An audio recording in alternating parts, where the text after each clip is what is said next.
And like, look, I'm not trying to be a conspiracy theorist here, but like, there's something about the Zuck. Hi there, my name's Leeja. I'm a real-life lawyer on a mission to demystify the law and how it affects your everyday life. And Reardon on the channel How to Cook That recently posed a question for lawyers, and a lot of you tagged me in it. And I'm a lawyer with a particular interest in internet law, so I figured, hell, why not? Let me take a whack at it. So the question was spurred by these poached egg microwave hacks that are all over YouTube and TikTok, claiming that you can poach an egg in the microwave. So apparently recently another girl got burned by trying to poach an egg in the microwave. So Anne posed the following question. I'd love to know, if there is a lawyer watching, if someone could sue a platform like YouTube or Facebook or that sort of stuff, if they're watching a how-to video on their platform that's already had multiple news stories about it, about people getting injured, if someone then followed that and it was still on the platform with no warnings, nothing on it, could they sue the platform on it? Can they sue YouTube? Let's talk about it. First, let me say that I'm a lawyer, but I'm not your lawyer. Nothing that I say should be construed as legal advice, and you should always seek the advice of a licensed attorney before making any legal decisions. But the short answer is likely no, they probably can't sue YouTube. So there are a number of different issues here that we can kind of delve into. First question is, where would they sue YouTube? What jurisdiction? YouTube is located in the United States. They have a lot of servers in the United States. However, they also have servers in other countries, and that's important because servers host the content, the videos, so where the video is hosted might come into play when questioning where this lawsuit would happen. A lot of these burning incidents happened in the UK. I don't know why y'all keep putting eggs in microwaves, but like, I was trying to find an incident that happened in the United States, but it's all UK based, and I think maybe some in Australia maybe. Like, stop putting eggs in microwaves over there in the UK. Like, we got it bad here in the US, but you guys, with the microwaving the egg, I don't get it. Okay, because YouTube is a US-based company, you would likely have to bring the case in the United States. I think YouTube would have some viable arguments as to the forum being inconvenient. They're located in the United States. A lot of their content is hosted in the United States. Because of that, it's not convenient for them to have to litigate something that happened in Australia or the UK or wherever else. Google owns YouTube. Google is also located in the United States. So they would have some arguments to say, like, we shouldn't have to be forced to litigate this outside of the US. Google and YouTube have both been successfully sued outside of the US for things like antitrust violations and violating children's privacy on the internet. However, those lawsuits have been brought by governments and have often resulted in fines and things like that. In terms of a private citizen trying to sue YouTube, that would be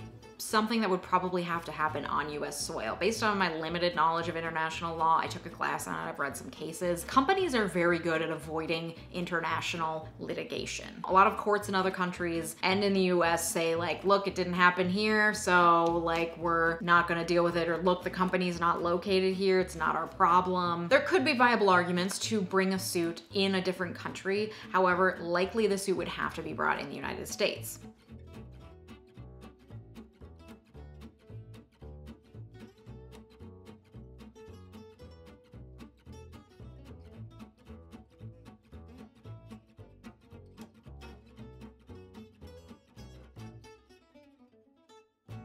So in this hypothetical situation, let's say that a lawsuit is brought in the United States. The next issue you would have to overcome is standing. Standing refers to whether or not you have a right to sue a company or a person, to bring a lawsuit in the first place. In order to bring a lawsuit, you have to have been personally harmed, meaning that you can't just sue on behalf of someone else because you're mad that it happened to them. There are organizations that sue on behalf of other people. For example, there are a lot of like environmental activism orgs that sue for like pipeline construction that is going to hurt a group of people on behalf of them because they represent their interests. But as an individual person, if like Anne wanted to bring a lawsuit because she's seeing this happen and she thinks it's an injustice, wouldn't be able to do this. You have to have been personally hurt or have like a real danger of being hurt by the actions of the defendant, of the party you're suing, in order to bring a lawsuit to begin with. So, okay, you're in the United States, you've been actually hurt by one of these videos that claims that you can microwave an egg. You bring a lawsuit. Would you be successful in it? Still no, not in the US at least. There's a lot of theories of liability when it comes to products. So if YouTube was selling a product or a service that YouTube created and then hurt you, you might be able to sue them under like a product liability claim, saying like, this product was made by YouTube and it hurt me. YouTube did not create these videos though. YouTube is merely a website that hosts them. And in the United States, we have this pesky little law called CDA 230, also known as the Communications Decency Act, Section 230. Lucky for all of us, I already made an extensive video on CDA 230. I will link it here, but let's just talk about the basics. CDA 230 says, in relevant part, no provider or user of an interactive computer service shall be treated as the publisher or speaker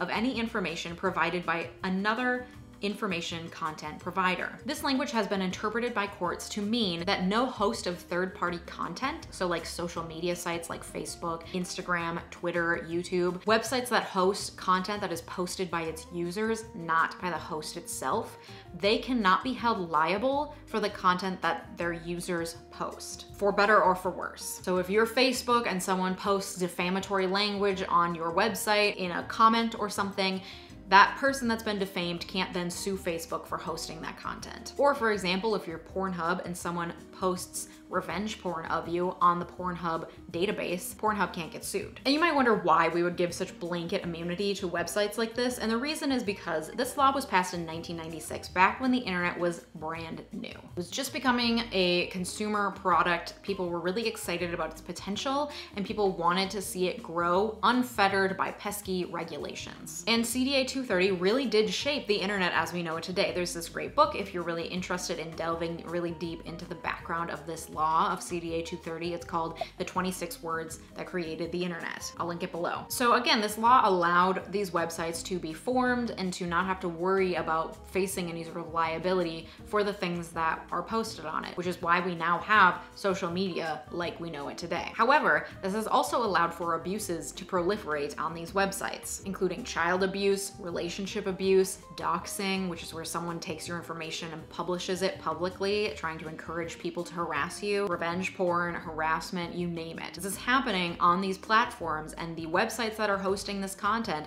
cannot be held liable across the board for pretty much any of it. There was an act called FOSTA SESTA that was passed back in 2017 that protects specifically against child abuse. So where a website is hosting content that promotes sex trafficking, especially of children, they can be held liable. It was carved out of that law. And I talked more about that in the video that I mentioned before on CDA 230, how it didn't really do what it was meant to do, and it's actually hurt a lot of people, including specifically sex workers whose websites where they were finding work safely were taken down. Because we allowed websites to grow without the burden of regulation, now there's a ton of websites that exist that if new regulations are made, they would have to close down because they don't have the resources to hire the people necessary to do the type of monitoring that would be necessary to monitor the content that other people are posting on the site. All of that to say that websites like YouTube cannot be held liable for the things that people are posting on it. So if someone posts defamation in a video or posts bad advice in a video, even if it's like flagrantly negligent of them to have posted it and to have recommended someone doing it, YouTube cannot be held liable for it. Of course, you could sue the person who posted the content. Oftentimes this isn't possible because in cases of like revenge porn or doxing, it's really easy to hide your identity when you post something on the internet. So proving that someone posted something, even if you know like, okay, the only person I gave that photo to was this person, so the only person who could have posted it was them, that doesn't prove that they actually posted it. You have to be able to show like the IP address and the specific technical things that indicate who actually did the post. And a lot of times they're obscured with various technology you can use to obscure your identity and your location. Because of this, bringing lawsuits against abusers who use websites to post content is really difficult. On top of this, those people who are posting this content might not have any money anyway. If you bring a lawsuit against someone that doesn't have any money, even if you win against them, like you're not gonna get damages out of them because they wouldn't have the money to pay you. And in a criminal case, again, it's gonna be really hard to prove. However, in the case of the exploding egg situation, these are YouTube channels that have a name associated with it, which would be a lot easier to then say this person or this company was negligent in saying that I should microwave an egg to poach it, so I'm gonna sue them under a theory of negligence. Negligence just means that you owed me a duty to not injure me or encourage me to injure myself. You acted unreasonably in encouraging me to microwave that poached egg. You should have told me the risks and the dangers involved. The fact that you didn't was negligent, and as a direct result of your negligent recommendation that I put an egg in the microwave, I was hurt as a result, so I'm suing you. I think this would be a difficult case to bring just because they would probably have a pretty viable argument to say, like, I didn't owe you anything. I didn't owe you this protection. I was just posting this on the internet. You should have known better than to put an egg in the microwave. That's your negligence, not mine. And there have been so many other incidents where people have put eggs in microwaves and been injured that you should have known better. They might have a pretty strong argument there to at least negate any sort of damages. And again, even if you won the case against them, looking at a lot of these channels, I mean, they don't have a ton of views, they don't have a ton of subscribers. So potentially a lot of these YouTube channels don't have a ton of assets for you to go after if you were to sue them in civil court to try to get damages. I mean, you could try to press criminal charges, but criminal negligence is a pretty high bar, and I don't think you're gonna get it by claiming that you followed their video on YouTube voluntarily and got hurt because of it. But Anne, this is a really interesting question because it gets at some internet law developments that are very much in motion, that are starting to happen. I delve into this more in my video on CDA 230, but there are a number of different actors that are very involved in the regulation of the internet. Department of Justice has recently held a panel discussion looking at what should be done to reform CDA 230. The DOJ wants it to be reformed in their favor so that they can access data and information on people to try to help in criminal investigations, which can be good but can also lead to invasions of privacy and other issues of like government surveillance that might be problematic. Victims' rights advocates want CDA 230 to be revised because a lot of people are experiencing abuse on the internet and have no recourse, again, because it's hard to tell who did it, and even if you know who did it, they probably don't have the money to pay damages to try to rectify the harm that they cause you or cover like the therapy fees.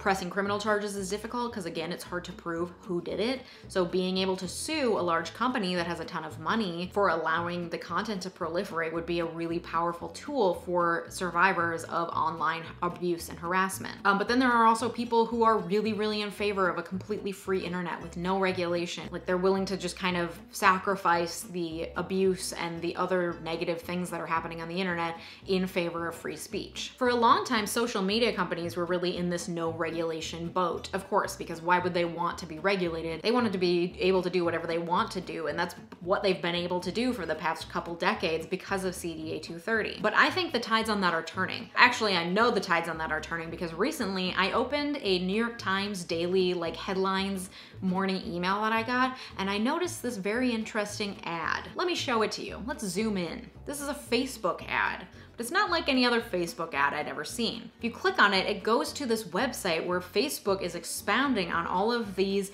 regulations that they are in favor of. They're talking about how they're in favor of regulating social media, of fair and free elections, and making sure that there isn't, you know, people interfering with elections via social media platforms, for example, in favor of trying to curb abuse online, etc.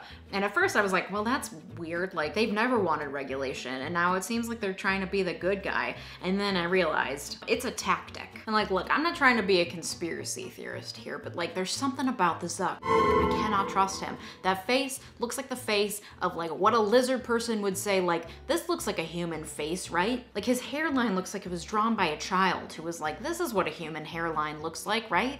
I don't know, there's something about him. Anyway, not relevant. The point is that I think it's a tactic because big internet companies know that regulations are coming. There have been numerous government inquiries into their antitrust, into their anti-competitive behavior, into all sorts of things that they're doing. They were violating federal law that had been in place for like 40 years that said that you cannot discriminate against people in housing based on their race, and yet they were allowing housing advertisers to discriminate against people based on race in their targeted ads. And they just were allowed to just get away with that for years with no regulation until the government finally stepped in. So the government is realizing the power that these websites have and the lack of oversight and the type of damage that that can cause, especially after the 2016 election, for example. So they know that these regulations are coming, so they're trying to get out ahead of it by forming the narrative the way that they want it. So they're saying, yes, okay, we're gonna be regulated, but if we put our money and our clout